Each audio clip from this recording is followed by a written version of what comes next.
Michael Dupont, moi j'ai 51 ans. Mon domaine de prédilection c'est les travaux maritimes. Je suis ingénieur de formation et je travaille chez Corinthe pour le groupe EDIS depuis une petite année. Je suis né à Lens, mais il y a Boulogne-sur-Mer qui est pas loin. Quand vous avez un bateau de 400 mètres qui accoste, bon c'est toujours impressionnant, surtout quand vous êtes petit. Des montagnes d'acier qui viennent accoster sur un quai. C'est les voyages bien évidemment et l'aventure en premier. Peut-être c'est l'attrait du gigantisme qui a fait que je suis parti en maritime.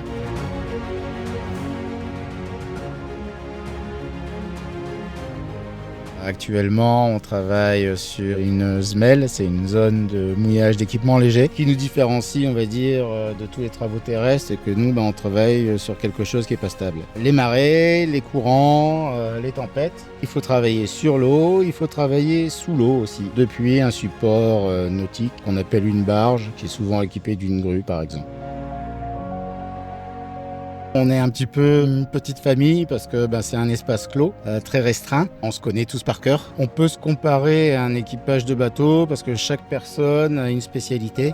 On est très unis en fait quand on travaille en mer. Il y a un lien qui est très fort, qu'on trouve quasiment qu'en mer en fait. L'objectif de fond, c'est l'environnement. On ne peut plus s'amarrer et jeter l'ancre comme on veut en Méditerranée. Quelques mouillages qui dérapent, c'est plusieurs siècles d'herbiers qui sont détruits.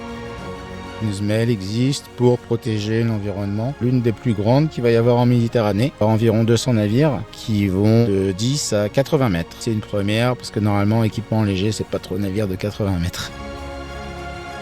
L'aboutissement de ce projet, c'est que des bateaux vont être bien rangés, bien ordonnés et en plus, on aura préservé tout l'environnement. C'est une satisfaction énorme en fait. Partir faire des travaux en mer, c'était une évidence. C'est un peu comme si c'était inné, et comme si ça faisait partie de mon ADN. En fait, moi, je suis bien quand je suis en mer.